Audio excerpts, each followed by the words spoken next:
this episode of A Chirp in a Chair, we're joined by Michael Soyza, regaling his origin story and the intensity he brings both on and off the felt. Michael Soyza reflects on how the late Ivan Leow gave him his high-stakes poker career. We'll also talk about his unforgettable hands, the shift between life at home and life at events, and what makes Triton events stand out. This is the Chirp in the Chair podcast. Let's dive in.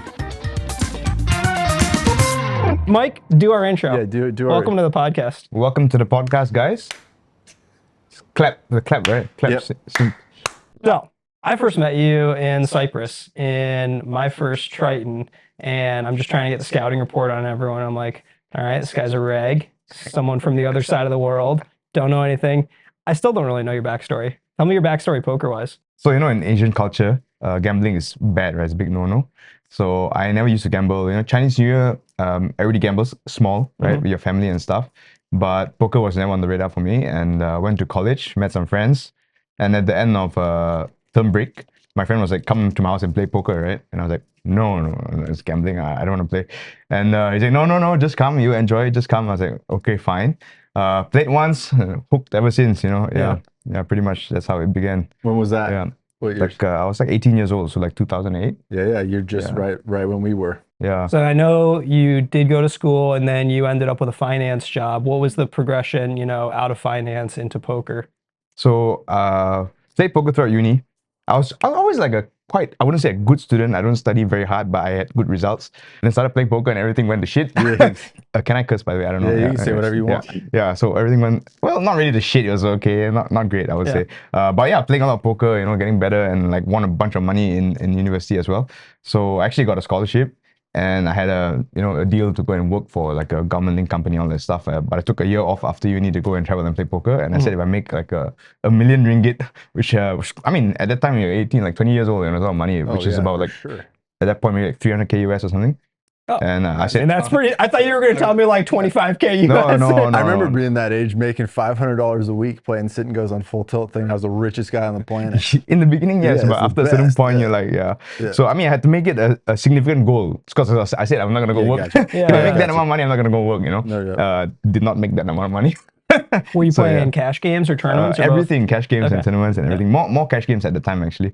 And then I went to work, and before I started playing poker, I always thought I was gonna become like a trader or corporate finance guy or one of these investment banker wanker guys, And banker wanker guys. Yeah. So I mean that's the best way to make a lot of money. That's what I thought at the time, right? There's a lot of banker wankers in the US. We got a lot of them. Yeah, that's a profession that just attracts douchebags in the US. I don't know how it is in Asia, but like I mean not so much in Asia, I guess, but it's just one of the best paying jobs I guess you could get. Yeah, it's very tricky. It's like the finance sector has pulled so much talent from what would have otherwise gone into like maybe not humanitarian pursuits, but things that would like making the world a better place. Yeah, for sure. Same with like lawyers, Yeah. So anyway, I applied for this management trainee program, which is like where you go through different departments and then you find out all about the bank, and then they choose like the smartest people or whatever to join this program. There's like 4 rounds of interviews and stuff, and I got through. I wrote a nice cover letter, play poker, blah blah blah blah blah. Oh, you put poker in there? Yeah, I did. Yeah, actually, and actually, supposedly it's quite. I wouldn't say desirable, but something different, interesting, and it kind of like applicable to like trading and stuff as well, right? Sure. So I did well. I was like top performer on my batch. And then I went into a department called Equity Derivatives Group.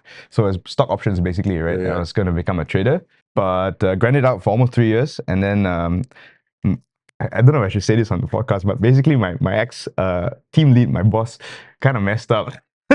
Because during bonus time, you get to you discuss with your boss, how much bonus you get, blah blah blah, right? Yeah. She accidentally wrote down my other colleagues' bonuses in her book, right? And then after the bonus meeting, whatever, we went to discuss a work-related item, and she opened her book, and her bookmark was on that page. So she opened the book to discuss the point. I was like, hey, and I saw my colleagues' bonuses. Wow. Then I was like, uh-oh, it's not good. It's not looking too good, It's a really tough job, and like, unfortunately, Malaysian currency is kind of weak. So when you exchange it to like US dollars, it is not too much. Right. So then I decided, okay, I tried it. I had some seniors who were also friends, which I met through poker, who were doing really well in the same bank that I was in, the same program and everything. But they're like 7 years my senior. Right. So the banking world was a very different time back when they joined, and things were like, it's like a banking boom, right? So they got like 5-year bonus, whatever, but that was not the the case. I was kind of joining in kind of like a downturn. Yeah, you back were coming sector. in. If you were coming in Yeah. 08 or so, I mean, that was right 20, up. 23.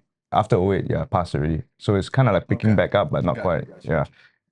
So yeah, then I was like, okay, this is not quite gonna take me to where I need to be when I'm 30. Yeah, so yeah. you know, I was like, back to good old poker. I made more money playing poker in university than my whole 3 years working in the investment bank. For sure, yeah. And I mean, worked very hard as well. It was like a high pressure job, you know, that kind of thing. So How about to the highest stakes in poker tournaments?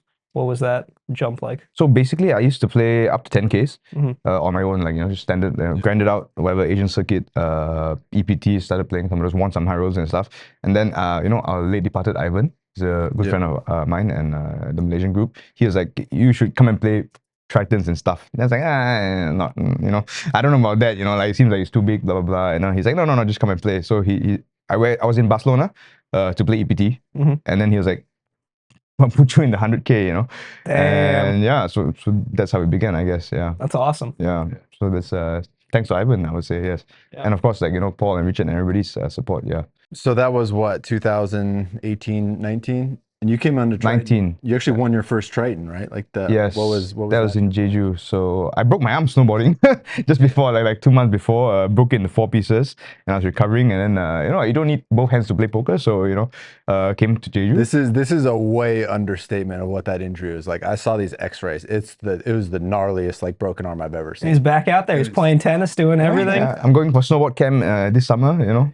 He's just like bionic arm in there. It's crazy. Yeah, split down the middle and break as well. So it's Something the viewers probably don't know, but I think just about all the Triton regs, we know you as a man of many hobbies. yeah, I guess my hobby is collecting hobbies. I guess. Yeah. List them. Let's hear it. I mean, I have to think back through my childhood, right? So like I played badminton. I represented my school. Oh, I didn't even know that one. Wow.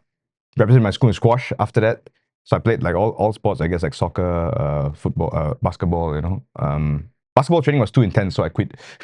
Like the conditioning training was very boring, and it was suffering. So yeah, no basketball training.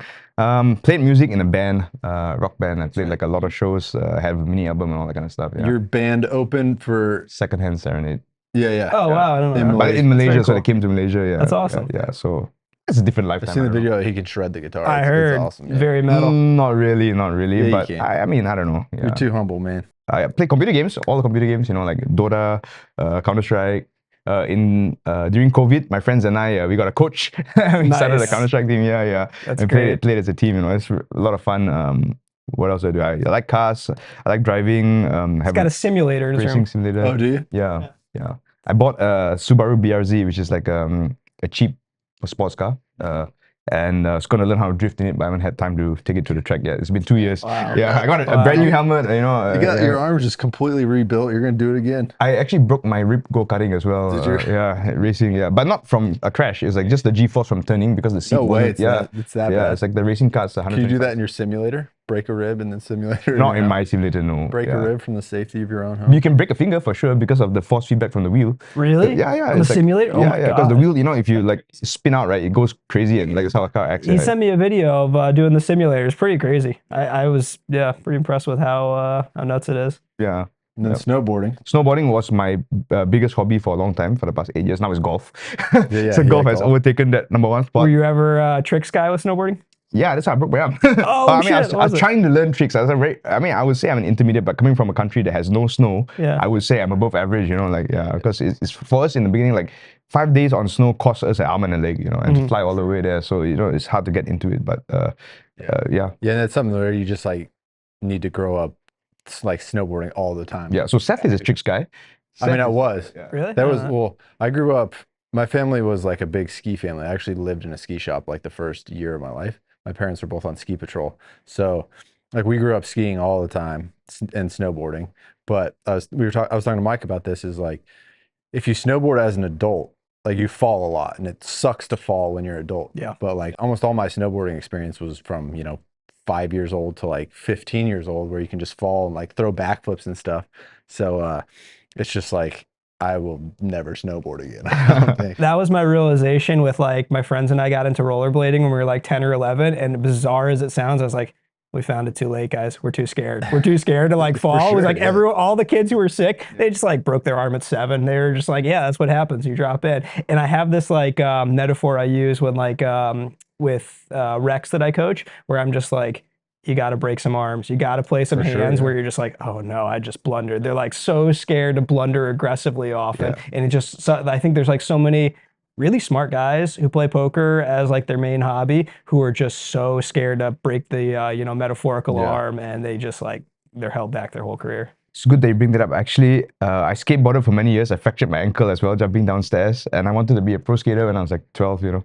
Yeah, yeah. And I also bought rollerblades during COVID. Dude, so yeah, like- all the hobbies, I have all of them. Yeah. You're the only person I know that I just like for sure submit to on the hobbies. I always piano? think of Yeah, myself for as the sure. hobby guy. Yeah. Like he's just out of I control. can It's play so many. piano as well. I can play drums as well. Yeah, It's amazing. yeah. I don't know. Yeah, Tennis. nothing very well, you know. Like, but it's okay. Good enough. It's good enough to have fun. Having a Counter-Strike team with your boys during COVID sounds like such a great It's idea. really, really fun. Yeah, yeah, That's sweet. yeah. My buddy and I, we play StarCraft too. We're not very good, but yeah, I got a coach and we each had a couple lessons with him. And it's just like, but it was very particularly designed for beating each other. Like we're not trying to play the population. We're just trying to go back and forth. So like he's just got to put up what is the what's the like sports agent has to put up? I'm trying to remember, like it's like a Chinese wall or something they say. You know, like there's some sort of phrase. I don't know Turtle? this phrase. No. It basically means like when I'm helping Seth, it has nothing to do with John. And when I'm helping John, it has nothing to do with Seth, that kind of thing. okay, So he's China- going okay, back okay, and yeah, forth trying to got it. counter his own strategies. Right, yeah. That's what you mean. Yeah. What is the terms? Anyone know? Chinese wall, I guess. Yeah. Chinese wall? Yeah, yeah. I don't know why it would be the Chinese wall. Because information doesn't flow out of China. Ooh, I like that. See, I was thinking Great Wall this whole time. That Yeah, was my Chinese wall. Yeah, yeah. Nice. Breaking arms in like the high stakes poker, like the early parts of your career with that, how was that as like an intimidation factor? Like you have these, superstars and you sit down, and how was like kind of easing your way into becoming like one of the regs in the player pool? I guess the first thing is like having confidence in your game. Mhm. And like objectively looking and see if you can hang or not, that's a big part of it. And also like, having people who trust you and support you is a big part of it as well, having the confidence to make what you think is the right play without any other repercussions off the table, Yeah, no doubt. Yeah, don't worry about the peer pressure. I'm pretty good That's with that. something John's never worried about, running any kind of raging bluffs. Yeah, before. 70 big blinds in poker deuces. Yes, I remember. When you feel good about it, man, you got no peers. Yeah, There's no one to pressure you. Yeah, you just gotta do what you gotta do. We talked about that a lot too. Like I came up, most everybody knows that Jason Kuhn was kind of like my mentor coming up. And that's what he always said. He's like, you just got to get in there and feel the heat. You have to bubble gigantic tournaments. You have to like run gigantic bluffs and lose. You have to like call gigantic bets and lose the value. It's just like, you really just have to put yourself into this like pressure cooker that, is pretty consistent nowadays with how many tournaments we're playing all the time. But like, you really just got to feel it. And there's no like substitute for the experience. And, Yeah, and if you're playing poker trying to avoid pain, you're just never going to succeed at a high level. Mm-hmm. Yeah, and there is a lot of pain. Like I remember the first time when I was brand new, I was playing the Poker Masters 100K. I think it was the first 100K I ever played. This was like 2018, I think. And I made the final table, and there's a hand where it goes like goose core opens cutoff. I 3-bet the button. It might have been hijack cutoff. I don't remember. I have kings, and then Christian Christner cold 4-bets, but I don't see it. So I'm like paying attention to goose, thinking he's tanking. Mm-hmm. But he folds, and then I like muck kings, thinking I had folded, or thinking that I had taken down the pot, and then I looked over, and it was just like I was just completely spinning, like all these people who bought action were like watching, and I was just like completely loopy, couldn't put it together, and like you just got to feel stuff like that to get yourself under you, and become like a really good pro. Yeah, it was fucking terrifying. That is a disaster. Yeah. And then I had to play a 3-bet pot the next hand versus Fedor. It was just like, I'm gonna take 29 seconds.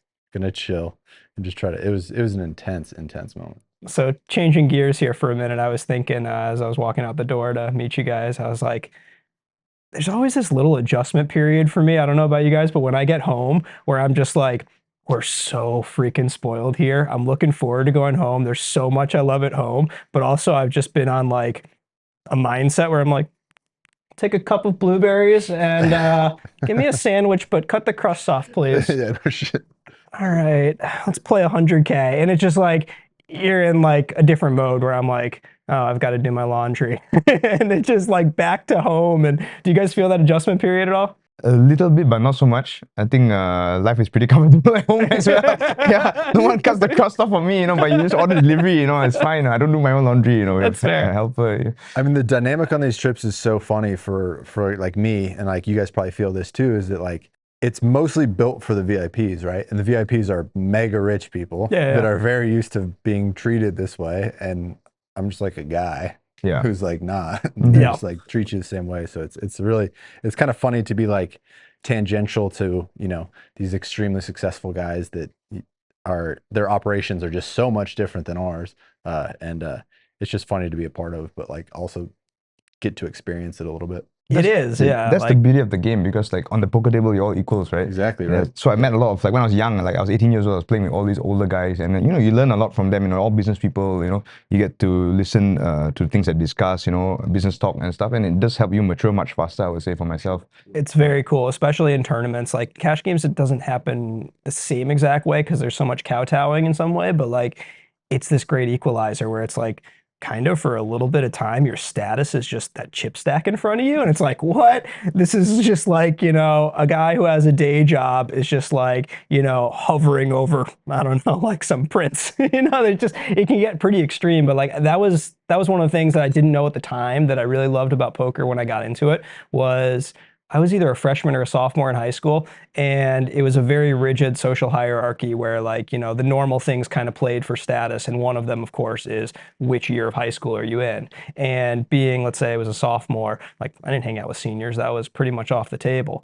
And poker, no. Everyone wanted as many bodies of the tournament. You were, you know, and now your status really was dictated by the size of your stack. And I didn't know it at the time, but that was probably quite intoxicating for me to be like, whoa, like seniors are looking up to me right now because I'm first in chips in a $5 or $10 tournament. Definitely, yes. Yeah, and it's cool that virtually everybody we play with on the, you know, VIP side, they're all very open to, you know, kind of share whatever with us. And, you know, like when I first got here, I had this little moment at the start of this trip where I walked in and saw Mr. Paul was like sitting there with, you know, a couple of his guys saying, and he like pops out of his chair to come say, hey, thank you. And he's like, man, this is just like this super powerful, like incredibly successful guy who's just popping out of his chair to like shake my hand and welcome me and stuff. It's like, what kind of world are we living in?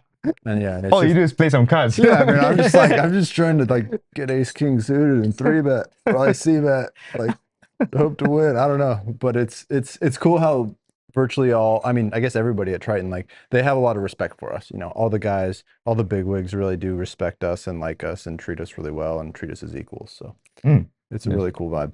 There's that shared love that's kind of that base, and then, you know, among the regs, there's this kind of extra level where, because, you know, the money does matter for most of us and the losses can hurt, and, you know, the wins, I mean, the wins bring jubilation for everybody, but there's just kind of the shared understanding among the regs. I feel like we talked about it a little bit with Stevie, but where you can just walk around, even the guys that you don't have much dialogue with, where maybe it's just a head nod in the hallway. For me, it does a lot just to kind of know there's like 50x guys in the trenches with you, kind of doing the same thing, and like managing each other's personalities. Like you see a guy you're friendly with, but he's just kind of like got his head down. He's just been whiffing the whole series, and you can, he wants to be left alone, but that doesn't mean, you know, like he's upset with you or anything. And also then you get the opposite. You see somebody who's just running really good and they're just like in full social mode, and you're like, cool, I'll play into his vibe. That's great. He's vibing. Yeah. For sure, yeah. Yeah, it's definitely like a battle hardened thing, and you can see it in everybody. So for the most part, can't see it so much in Mike. Mike is always happy. He's always going around with a smile on his face. Living the dream, man. Yeah, for sure. Which is also like relatable, you know, like we're also kind of seeing eye to eye on that, and we're all just super grateful. You know, we played some tennis last night, and we were sitting around just having a couple beers afterwards, and we were just kind of talking about that, how this is just like a summer camp, but you just happen to play $1.5 million worth of poker tournaments the whole time. It's just like, it's awesome. Yeah, exactly. It's been really cool, especially just with how Triton's growing and how this is all kind of shaping up, and it's like just so nice right now. So cool to be a part of. I don't know that this is like a motivation for actually doing something, but I can tell you that for me, one of the best things is the FOMO is just crossed out, because when I was at home before, sometimes I would look at these rosters and I knew my technical skills were not sharp, but I'm just like, I'm such a better poker player than that guy, that guy, that guy, that guy. And I was just like getting a little crusty about it and like, now I'm just here. Thank God. I don't have to look at these rosters anymore and be like, why am I not there? I mean, I don't know if that's the best reason to do something, but it's certainly, like, I don't feel that way when I'm at home and I look at an EPT. I'm like, glad I'm not there. Sorry, EPT. But I just like, I mean, they actually run awesome events. But here, like, we're just treated like royalty. It's crazy. I mean, like, I'm not trying to continually suck up to Triton. It's just a joke. It's a fantasy. I mean, you can see how fast the tour is growing, right? Everybody who comes once always comes back because the experience is just the best. Yeah. Yeah. Speaking of tours, one of the things, you know, most of us are in our 30s now, and you can kind of see careers going in different directions. You know, I'm doing a bunch of the GTO Lab with Nick and Dan and the other podcast. But you have one of the most interesting divergent career paths. Want to tell us about APT and what made you decide you're going to basically be a tour operator? I mean, I don't think it's diverging. It's kind of the same thing, right? I'm just on the other side, yeah. Just a good opportunity came up, you know, and during COVID, and some friends and I decided, yeah, it's worth a crack, and we just jumped headfirst into it, I guess. What made it a good opportunity? Why do you? Timing. Yeah. Timing, yeah. So like, I guess they're just like, well, we're not going to run any tournaments in a while. They can't run tournaments during COVID, and I think the partnership was a match. They're looking for someone who was willing to invest and grow the brand, and not just you know, take it for granted and let it run as it is. And we are the right people. We have a passion for the game. We love the game, and we also have a good relationship with the former operators as well. So it seems like a match made in heaven, I guess. Yeah, I mean, you're the perfect guy to run a poker tour. Like, you're really the perfect guy. I mean, it's not just me. I have a big team behind me as well. So being the head of it, yeah. So I mean, you guys have done really well, exceeded expectations with all your turnouts, right? So far so good, yeah. Ahead of the schedule, but long way to go. That's what I would say. You know, for sure, yeah. What's in the future as far as goals? When you say long way to go, what do you? We want to have like a really, really big tour. Like, you know, I wouldn't say WSOP size, but a massive tour in Asia that goes around. Rival EPT or something, yeah, like exactly. peak EPT. But in Asia, you know, that's where our strengths are, our relationships, our network is. So focus on Asia, give Asian players like a world-class platform to play world-class events at. Because if you look, coming from myself, right, playing in Asia, there weren't many events that were really, really top class. They were all very good at some point, especially in Macau, but then compared to like EPTs, it's not the same, you know, World Series is not the same. So we want to establish a platform where players in Asia can have that experience without flying halfway across the world, you know, because I know how painful it is, you know. Yeah. For sure. Yeah, and it's inaccessible. People in Asia have lower income, you know, it's expensive. So, you know, give everybody a chance to and grow the game of poker pretty much. Yeah. Yeah. And I mean, it seems like Asia has a very heavy appetite for poker. Like, so we see the Triton Jeju, the turnouts, and like your tour is doing incredible, and Poker Dream as well. So like the demand is there. So it's big poker boom in Asia right now. Yeah. Where has poker not really arrived much in Asia that you expect might change soon? Arrive much? Hopefully in Thailand. I know there's a lot of Thai poker players, but there is you know, no casino in Thailand. So if Thailand has a casino, it will be epic. Yeah, Japan, if they have a real casino. I heard that they passed some legislation. What's the deal with that? You know, what's going on? Not quite. It's been passed, but it's still underway. I think it'll be quite some time, quite a few years before it's done. You know? A Triton in Japan would just be amazing. Japan has heaps of poker players. They really, really love poker, and it's just unfortunate that they can't have a proper event. For sure, yeah. That's a culture that when they catch the poker bug, I just feel like we're all going to get swept under the rug. Yeah, they're going to crush all of us, right? Yeah. Seems like snowboarding, all the Japanese snowboarders are crushing right now, you know, like every discipline that they go in, they just do it better than everybody else. Yeah, when the Japanese decide to take something seriously, like goodbye American cars. Yeah. That's what all the Japanese guys that are regs on the high stakes tour right now are cool though. Like Masashi's great, like love these guys. If reincarnation is real, what animal would you like to come back as? Eagle sounds cool, I think. Ooh. I like that. Yeah. Watching over all of Yeah. them. Flying around. I think that's pretty sick if you can fly around. Eagle's a good one. Who needs a private jet? If you could change one thing from the past, what would it be? From the start of time, it could be anything. Not just your past. That's like a That's pretty deep. deep question. Well, as you can change like, the physics of the world, or like it's like so diverse. Make yourself fly. How about that? How about we all just don't exist? Whoa, anti-natalist. I don't know, like the way I see it, like one of the things that I realize, or you know, as you learn along, it's like nothing really matters too much. A bit of nihilism. Sure. Yeah. So like if you just, so I'm living to die, right? Right. So if I just don't exist, then all this, you know, save the time and the trouble. Save the time and the trouble, you know. Yeah, I don't know. There's a whole school of thought there. Yeah. Yeah, that's you're talking to the right guy when it comes to I don't like that dark stuff. I stay away from it because it makes too much sense. Yeah, exactly. But I mean, I don't look at it as dark. It's just, it is what it is, you know. That's yeah. that just scares the shit out of me. So But there's nothing we could do about it, or like, I don't know. That's the way I look at it. It's out of my control. Yeah. There's a guy, I think David Benatar is his name. If you're interested in that, he's a smart guy. It's the one time I listened, I was just like, it's making a lot of sense, and I'm not loving it. Yeah, maybe I should not take me down the spiral. Yeah. The next Triton is me fucking depressed and shit. Like, Let's put a link to Prozac and David Benatar in the. Brought to you by Were we Prozac. talking about getting sponsored by like mental health professionals? Yeah, let's. poker players, not the best advocates, I guess. I don't know. Well, you all need some fucking help, that's for sure. Yeah. That's fair enough. All right, let's lighten it up a little bit. Which famous person would you like to be for one day? Famous person I would like to be. Probably would not want to be a famous person. Like it. That's a good answer. Makes I'll sense. tell you one thing. Like during my wedding, like my wedding weekend, when we had a huge wedding, we had like 200 people or whatever, and the biggest takeaway, like obviously the wedding was great and that was fun, but like one of the biggest takeaways of this was like it would be so miserable to be famous because like for these 2-3 days, like every single person comes up wanting your attention. I was like, this is so brutal. Yep. I was at my buddy's wedding. You remember the receiver Brandon Marshall? Yeah. So he was my buddy's best friend growing up. So he was at the wedding, and yeah, like really famous NFL player. yeah. Seeing it through his eyes, I was like, man, this sucks. Just like everyone's encountered, sure, they treat you nice and everything, but like everything is colored like that. I think it's probably like the same for billionaires too, where it's just like it colors every interaction and you just can't really, it takes forever to get to the heart of something and like establish a relationship that's not based on that one feature about you or that characteristic. For sure. Yeah. It's probably very nice in some ways when they're like 20 years out from their athletic careers and it's like their fame has died down to like D level or something. And Yeah, I was talking to a guy who used to show up on the EPTs every once in a while. He's never played Triton, but Gact. Yeah, I mean, I know him, yeah. Yeah, Japanese star, like movie and singer. And he would come play EPTs sometime. And I was talking to him about that. I was like, it must be really nice to be in Europe and like not that many people know who you are. And he's like, it is the best. He's like, he was so happy. You know he lives in Malaysia?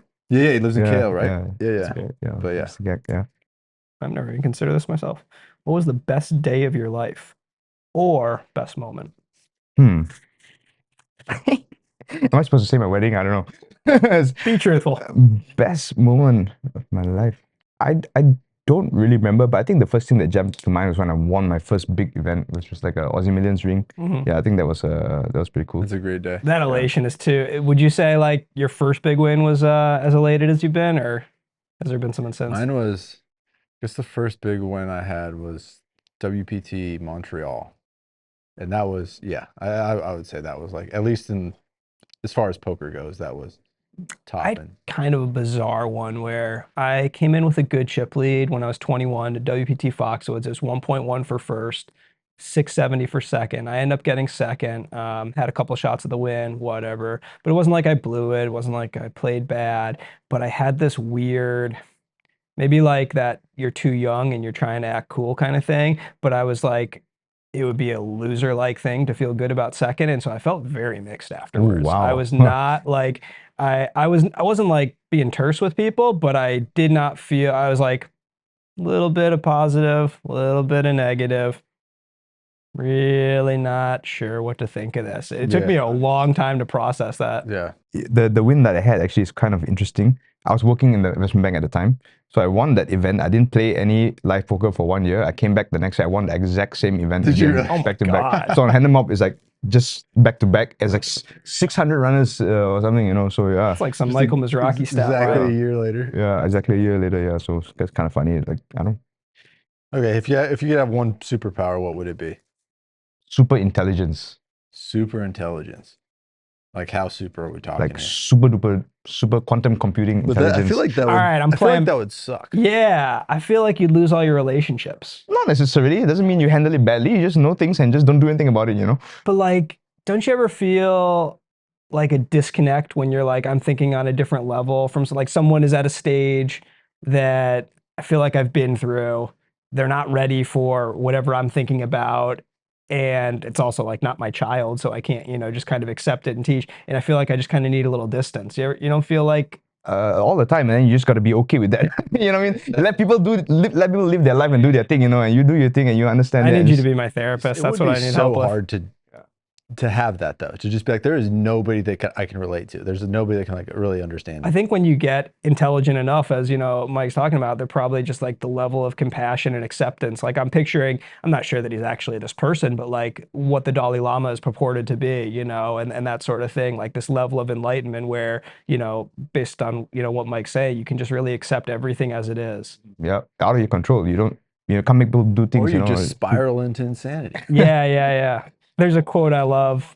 This author I really like. He actually he works with Ike's dad. Funny enough, they're both professors at Syracuse. But he said like he's talking about being angry as a young man, and he said like I was just frustrated by everything, and he's like, but I didn't realize the universe is just doing its thing. It's like kind of going till it's over, and like if you're upset about something, it's because you don't understand. It's just lack of understanding that kind of like frustrates us. And you can't make everybody understand. That's what I've learned. So let them live in ignorance, and you just carry on doing your own thing. As long as they're happy, you know, it's okay. There's that tendency as soon as you learn something to want to impart it on the others around you that you care about. Some people just don't want to know. That's okay as well, you know. And sometimes you're just oblivious, like they already went through that, and they're at the next stage, and you're just trying to give them the wisdom that they like figured out 5 years ago. Yeah, for sure. Do you know the most scary, nerve-wracking moment you've had in poker? Okay, one thing that jumped to mind. So when the last Triton event that I won against Mikita, he went all in on the river and was bluffing, right? And I had like middle pair or something on a, or was it top pair? I can't remember. But basically, it was kind of a dicey call. And just like the trip before, two trips before, I got heads up against Talal.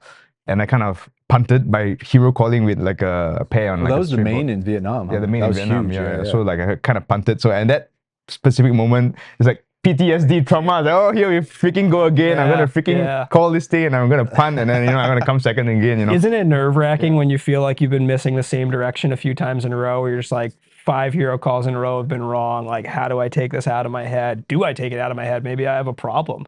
Elton and I were joking at the table the other day. We're in like Hero Callers Anonymous, like we need a meeting, but like, and then it's, I mean, I don't think I've ever been bluffed 3 times in a row, but a little too much calling, but like, that's gotta be awful. Like, you know, when you're just on a run, you know, on stream and they just keep having bluffs and you kept feeling good about your folds. Yeah.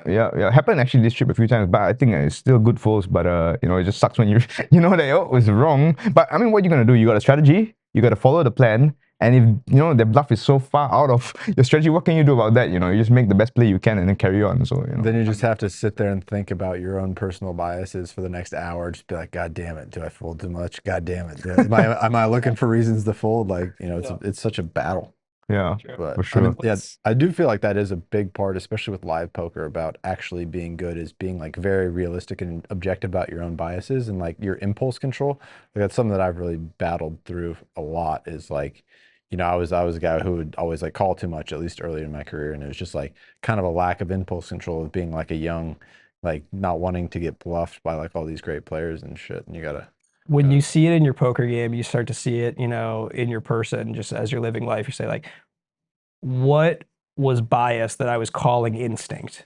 And what is actually instinct, but now I'm not sure. And you question all of that. And then you're, you know, seeing it all over the place. I feel like it's trite, but poker is a microcosm of life, and you see so much in yourself, you know, how you conduct business, how you socialize and all that through the way you make these decisions in poker, this pain avoidance. I was thinking at the table the other day, how many of my decisions in big spots over the years and how I feel so much better these past couple of years, where what was clearly dictating a lot of my decision was a predicting machine saying, how are you going to feel if, based on like the call is right or the call is wrong. And for me, I just lived for that elation of like, you made the right call and it's going to be sweet and you're going to have all these chips and someone's going to have their mouth gaping open like, and like that, somehow that predicting was interfering with the decision making. I say somehow, I think it's just natural. And trying to dial that back where someone else has the opposite problem and they're like, you were about to bag 8x start stack at the end of day 1. If you make this call and you're wrong, you have 1.5x start stack. You're going to feel so bad. And that person is like, you know, finding the nitty fold or whatever because they're protecting their feelings. You know, I think we're always like humans are intuitive.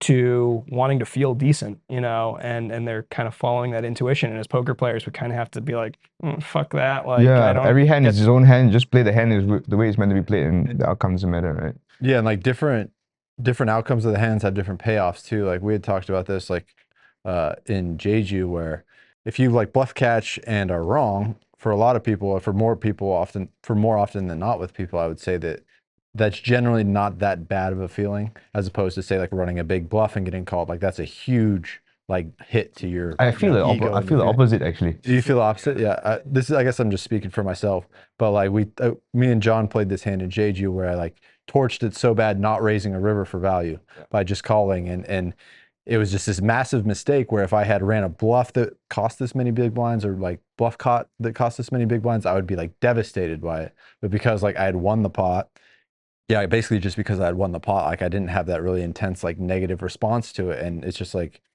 I'm not going to learn as much from this. Like, even though I can actually see, oh, this cost me 8 big blinds. Whereas if I called the hand that cost me 8 big blind, I would be absolutely devastated. I had the most realizations like that. This cash game I was in for a couple of years, one of the VIPs, he was like a dream in the sense that he just VPIP'd way too much. He was in there, but he pretty close to refused to bluff, and he would never run a big bluff, but he was a huge station as well. And you could see it in his mannerisms off the table. And, you know, we'd all been around him off the table too. And this guy just did not want to get big dogged. And he thought bluffing and getting caught, you could see it was like pantsing him in public. It was just like, he did not want this to happen at all costs. And that fragility just leads to terrible poker. And I think you don't have to be that extreme to be letting your, you know, your inner demons or whatever run the show. And I think that's what's going on with a lot of wrecks. Yeah. For sure. Would you agree, like, golf is a very good parallel to this 100%. example? And you really see a person's true self on the golf course. And it's really funny because I haven't been playing for too long, like a year or so. And then I see my friends play, and they really do behave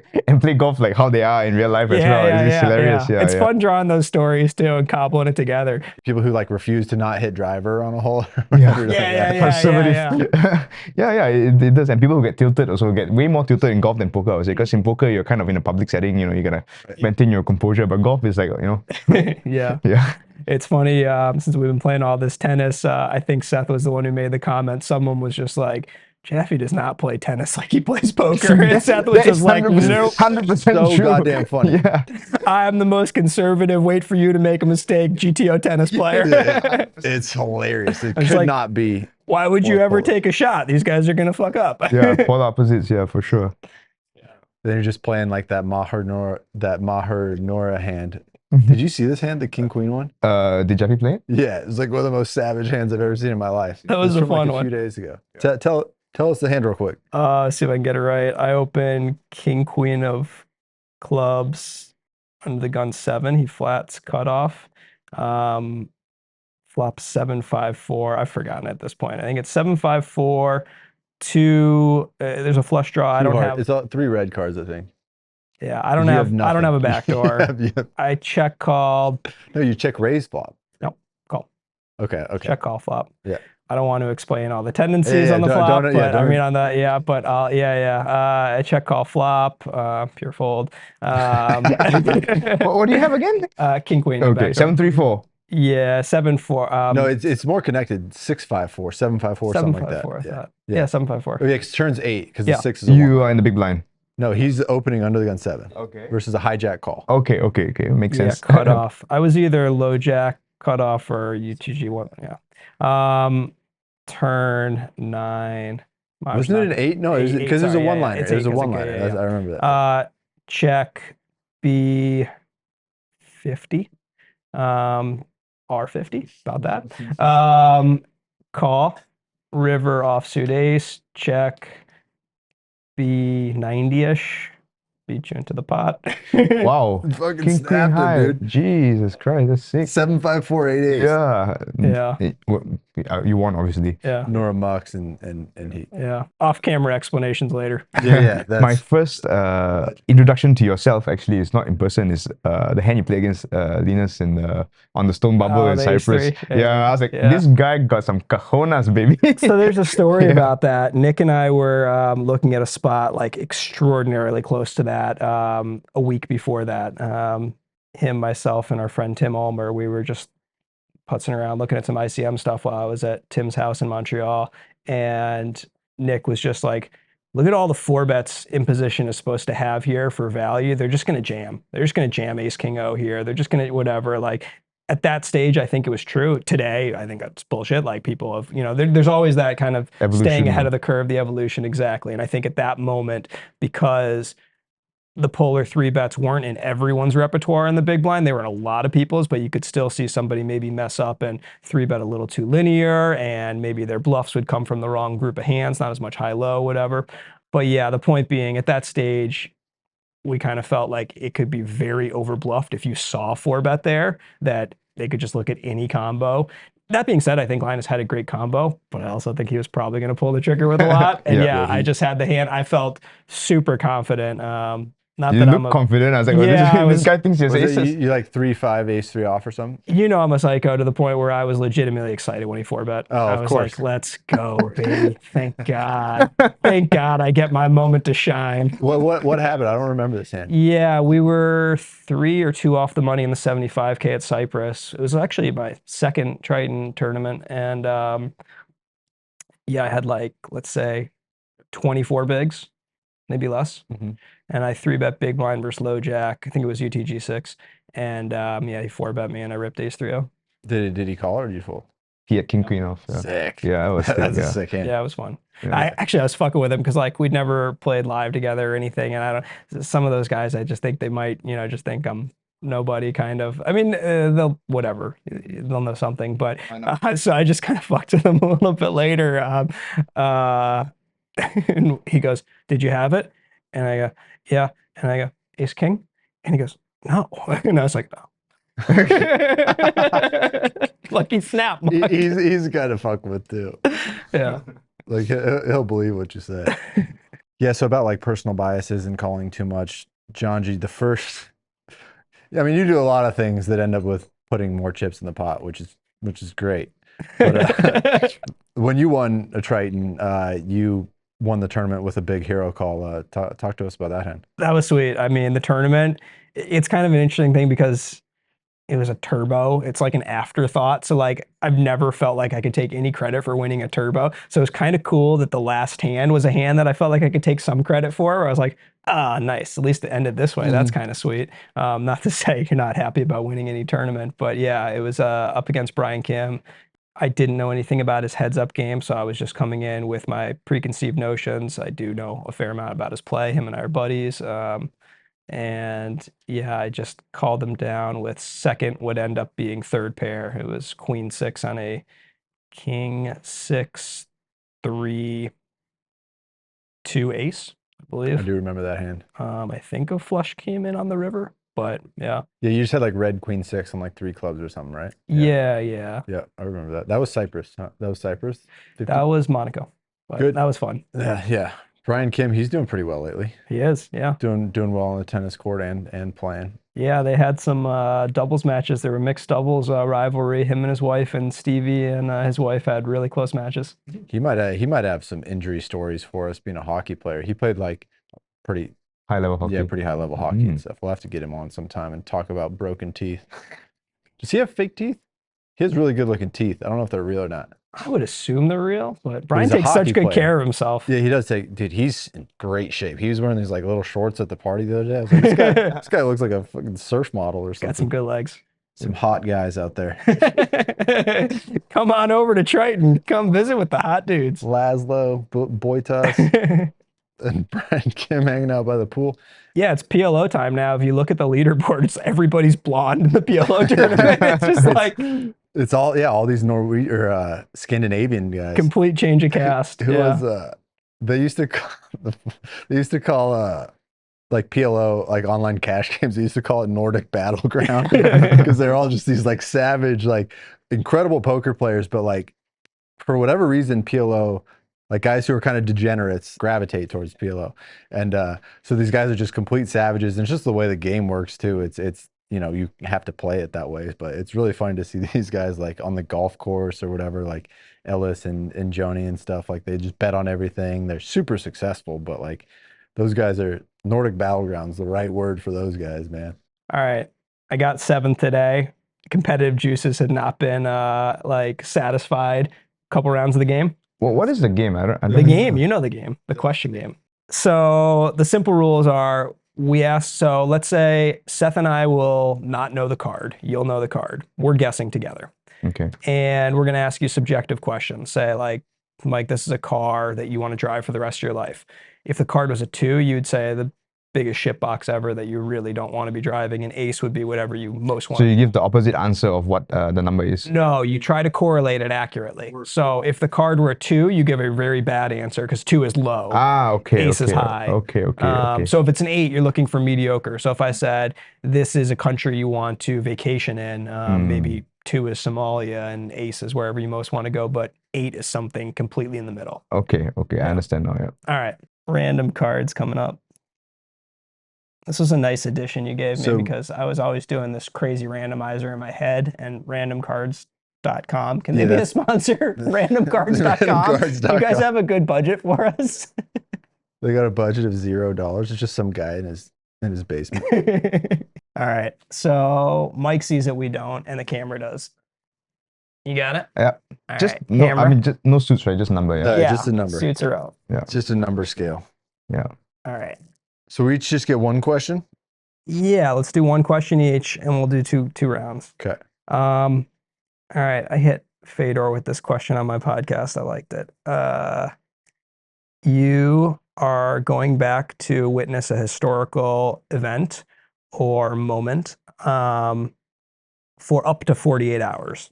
You can't change anything. You're just an observer, so you don't have to worry about. It sounds like having Michael Soyza never born is actually your dream, but that will still happen. You don't have to have the worry that most people have. Nothing's affected. You're just going back to observe. What do you observe? 2 being the worst, ace being the best. Take your time. Seth will brainstorm. That is a good one. Yeah, I won't tell you the card, but Fedor's answer was he's watching the serfs in medieval times harvest crops. So it's got to be middling somewhere, right? I don't want to influence Mike, so well, yeah. Yeah, what if he answers, I'd go back and watch the serfs harvest crops? Malaysian Independence Day. Malaysian Independence Ooh, Day. All okay. right. I'm going to just assume this is not a really bloody awful day. This is like a celebratory thing. Okay. I got one. You and Vyacheslav Budigin This is good. are forced to solve a real world problem. It can be a broken down car. It can be preventing a nuclear war. It can be got to do the dishes together. What is the problem? And the language barrier still exists. Shlava gets a lot of run on this podcast. We like talking about him. How could you not? We need to get him on here with divorce Dude, we got translating. to. He's so funny. Also super smart. How to transport something particularly heavy over a certain distance, which is not easy to carry manually. Ooh. Let me hear your question again so I can understand the. It was you and Shlava have to solve some real world problem. Is all it is. So you got to carry something over. All right. I feel like you can sign that pretty easily.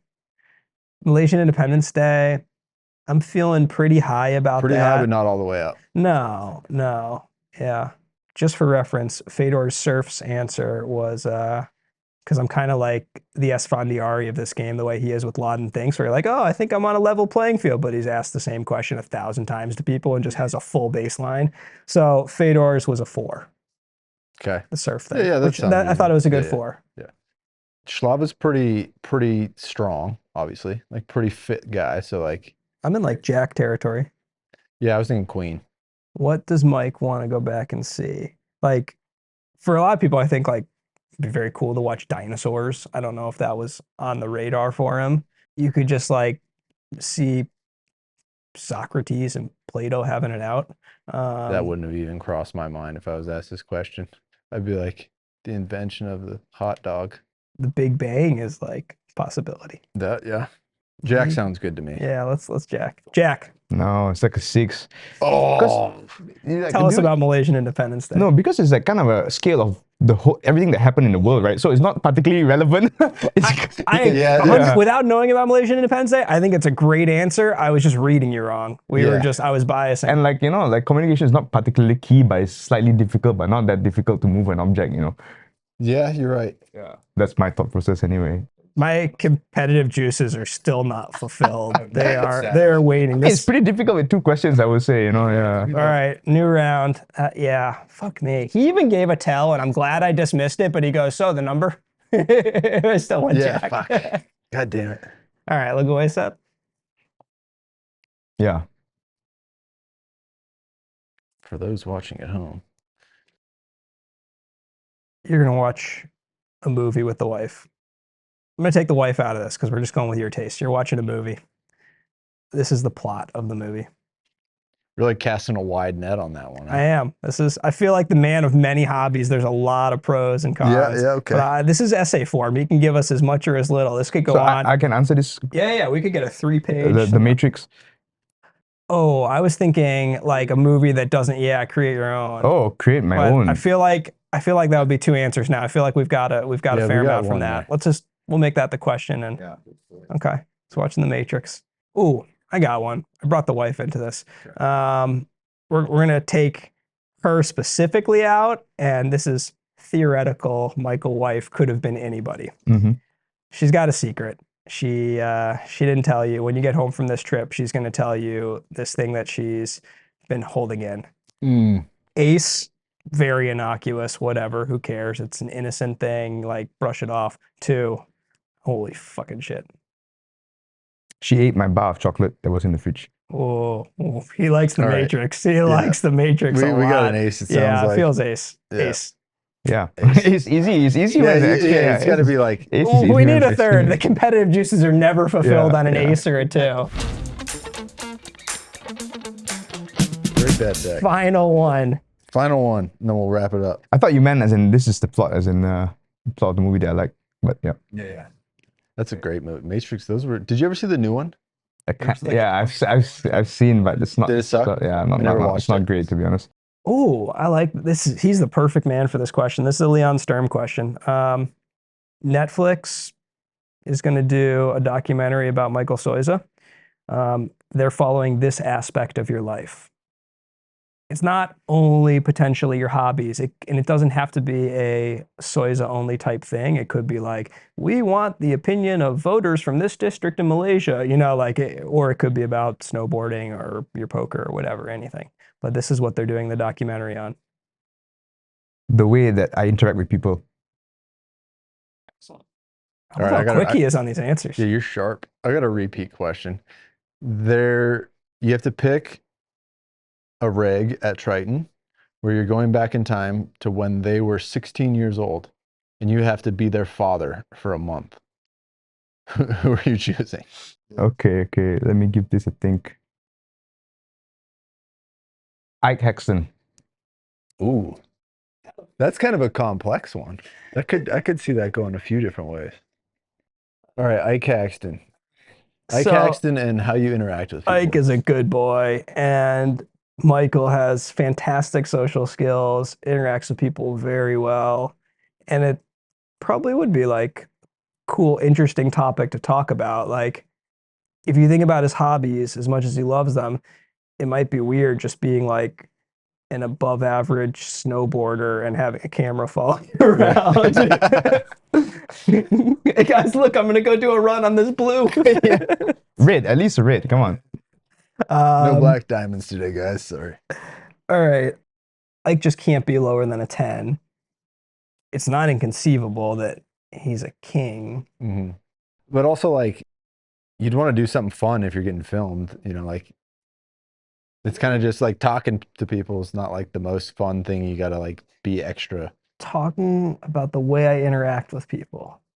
Yeah, like that seems like it'd get pretty fucking old fast. I agree. I agree. It wasn't on my radar, It's not but like you could say there's all these different levels to it. Like, I mean, what you can unpack socializing so much more than you can unpack like that's fair. most of the hobbies that's that you fair. have. You get it's a really vague thing. You can make a lot out of it. But what do you think, Queen?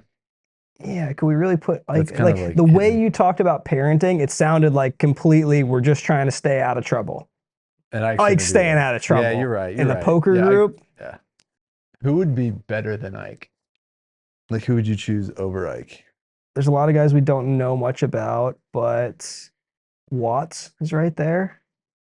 Mike's not getting in trouble. Yeah. He's not a mad dog. He was just He's still not a mad dog. Queen or king? What do you think?